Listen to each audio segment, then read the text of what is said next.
இப்பொழுது அவர்கள் திருமங்கலத்தில் பேசிக் கொண்டிருக்கிறார்கள். அது முடித்த பிறகு நேராக இங்கே வர இருக்கிறார்கள் என்பதை தெரிவித்து இன்னும் 15 மணிக்கு அவர்கள் வந்து விடுவார்கள் என்ற நம்பிக்கையோடு உங்களோடு சில பல கருத்துக்களை எடுத்துரைக்க நாங்கள் திராவிடர்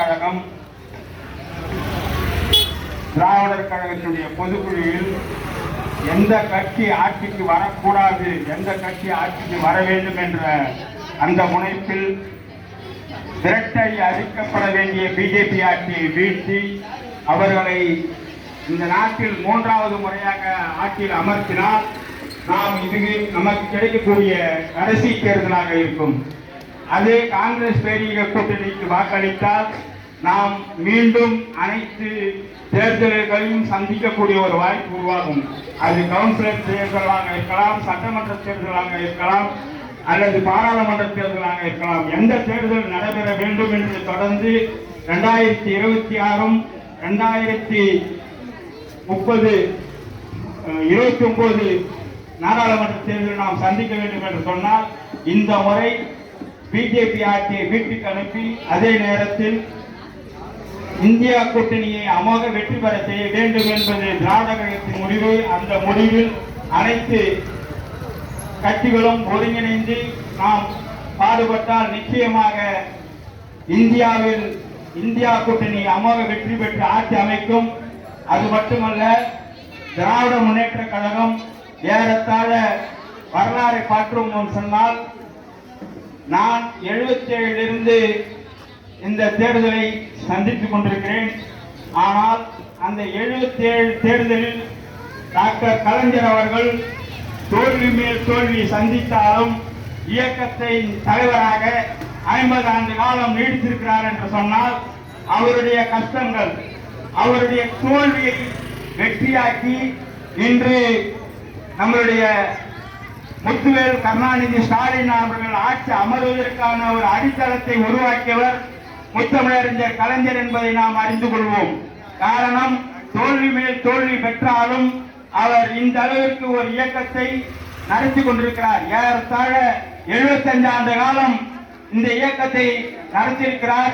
இன்னும் 100 ஆண்டு காலம் இந்த ஆட்சி தொடர வேண்டும். ஏற்கனவே சுயமரியாதை இயக்கம் 100 நோக்கி நகர்ந்து கொண்டிருக்கிறது. அதே போன்று திராவிட முன்னேற்ற கழகமும் 100 நோக்கி நகர்கிற இந்த நேரத்தில் 75வது ஆண்டு பவள விழாவை நோக்கி திராவிட முன்னேற்ற கழகம் செயல்பட இருக்கிறது.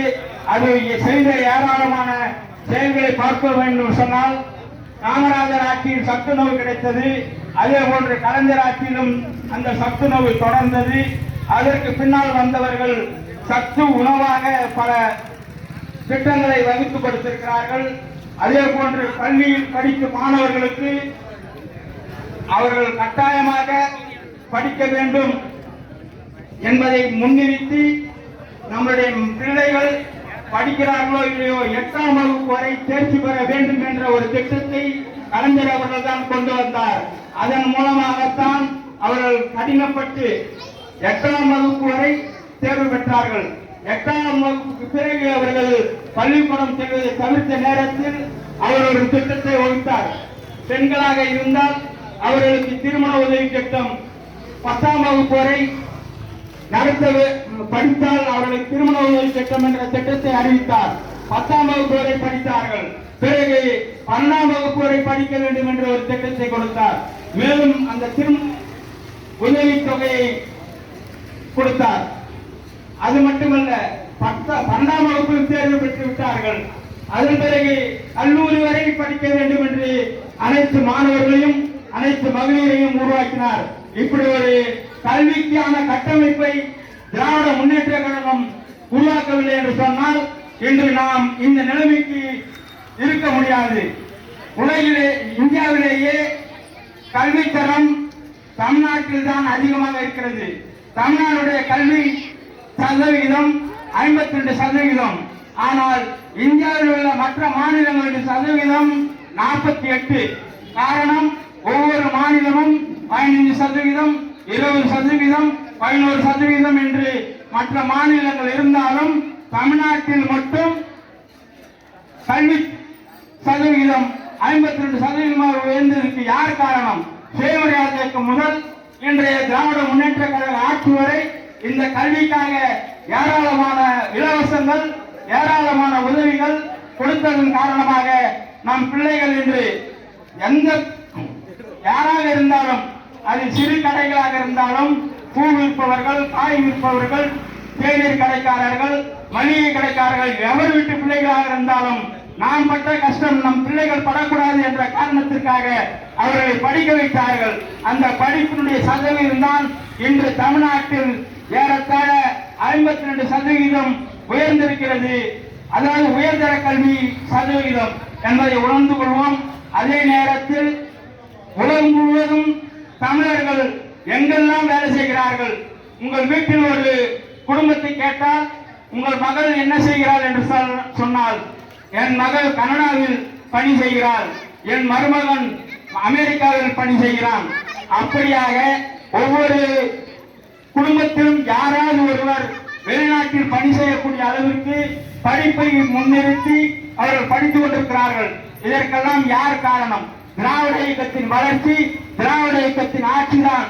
இதை நாம் மனதில் நிறுத்தி நாம் இனி வரும் காலங்களில் பெண்களுக்கும் பிள்ளைகளுக்கும் கல்வி இருக்க வேண்டும் என்று சொன்னால் இந்த திராவிட முன்னேற்ற கழக கூட்டணியை ஆதரிக்கின்ற இந்தியா கூட்டணிக்கு ஆதரித்து அவர்களை வெற்றி பெற செய்வதன் மூலம் நாம் உண்மையான ஜனநாயகத்தை கடைபிடிக்க வேண்டும் என்று சொன்னால் இந்த முறை சர்வாதிகார ஆட்சியான மோடி ஆட்சியை வீட்டுக்கு அனுப்பி இந்திய ஜனநாயகத்தை வலியுறுத்த அடுத்த தேர்தலில் சந்திக்கக்கூடிய ஆற்றலை உருவாக்கக்கூடிய நாம் நிச்சயமாக இந்தியா கூட்டணி அமோக வெற்றி பெற செய்ய வேண்டும்.